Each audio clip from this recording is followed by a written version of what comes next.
As an older person who's been through several hurricanes and storms, I consider myself pretty much prepared. But there are four things that kind of crept up on me that I forgot to take care of before these winter storms arrive. Make sure you stay to the end because the fourth item is probably something you may not have thought about either. So let's go. Hey, good morning, everyone. I got up this morning and was doing my morning routine, and I realized that I wasn't quite prepared for this cold weather that we're going to be having that's going to hit the United States in the next couple of days. Here in South Louisiana, it's not going to be as bad as what some of you folks that are in New England and Maine and those areas are going to be facing, but nonetheless, the problems that it creates here you would not believe. So there are a couple of things that I need to take care of this morning. Number one is fuel for my generator. I have a generator hooked up to my house, not permanent, it's a portable generator, but I try to keep about 25 gallons of gasoline on hand for hurricanes mainly, but this cold weather will possibly affect our power grid. The second thing I need to get is some spigot covers, my hose spigots on the side of the house. I need to cover those. I bought some last year, but I think just because of time and use, they've kind of fallen off or gotten misplaced. So I'm going to pick a couple of those up too. So come along with me. Maybe this will help you to remember a couple of things that you might need to prepare for before this really bad weather hits us. So come along. It's kind of a foggy morning here.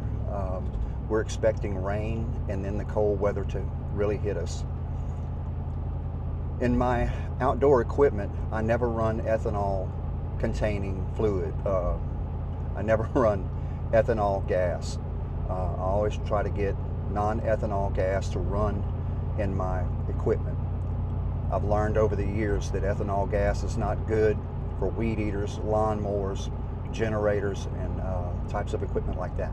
Fortunately, there's a station that sells non-ethanol gas not very far from where I live, so that's where I'm heading right now.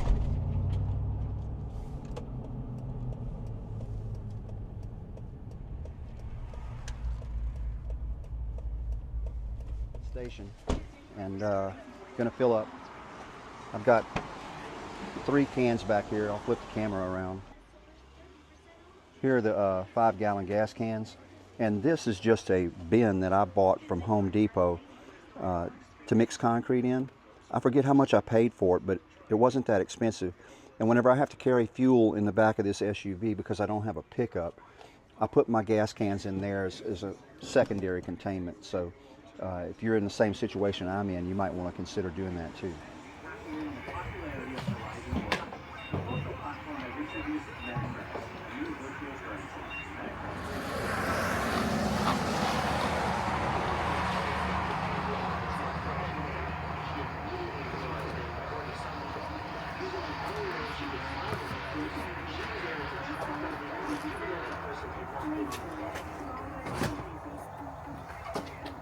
Visit your nearest Lazy Boy store on screen now. Okay, that's done.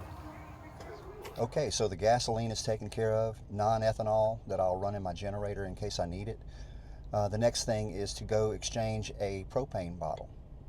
So stick around. Here we go. All right, so I found some propane at Walgreens. Let's get this bottle exchanged. Okay, so we got the propane bottle exchanged here at Walgreens. The exchange was $23.99, and if you were to buy a brand new one, it's $65.99. So I'm going to go to the hardware store here and pick up some spigot covers. Okay, everybody, so I've got 25 gallons of gas here after all of our running around. This is the generator that I purchased during the summer for hurricanes. Great generator. We tested it just yesterday. I let my grandson start it. He was just amazed by the electric start. He's 8, and he was just so excited. All he had to do is push a button and get this thing to start. It's a great generator. Maybe I'll do a review on it at some point in time in the future. And you can also pull start it, as you see from the side here. So this generator holds 8.3 gallons. The tank is full, and so we got 25. Got a little over, 31, 32 gallons of fuel ready. And over here, I've got my pit, my barbecue grill. Did some steaks on it last night. It's old, but it still works. Cooks a mean steak. And we've got our reserve bottle of propane. So I think we're good to go there. Let's take a walk over here.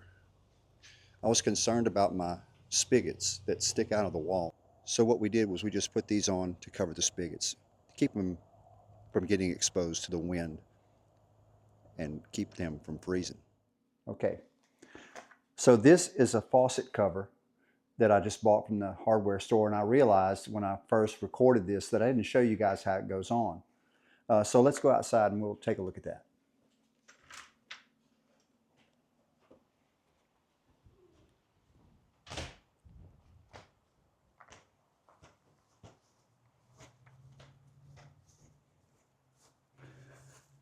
So the first thing you got to do is take the hose loose. And this has a little retainer clip in here. And what you do is you hook it to the back side of the faucet. Hook it there. Then you'll pull it tight and pull this little retainer tight. And you're done. That's it. Hey folks, thanks for staying to the end of this video. The fourth and final thing that I forgot to get is cash. If there are widespread power outages, the stores that you go to might not be able to process debit or credit card payments. And even if they have power, they might have a network outage where they can't process those kind of payments. So you're going to want to keep cash on hand, and not large denominations, if I can recommend that. Try not to keep hundreds or 50s, but get 20s, 10s, 5s, and 1s so that these folks can make change for you. Thanks for taking the time to watch this video. And above all, I'd like for you to share this video with somebody that you love and maybe they are not prepared and they have to do things like this. And comment below maybe some things that you forgot, and that'll help the whole community to be better prepared for these types of storms when they arrive. So thanks a lot. We'll see you in the next one.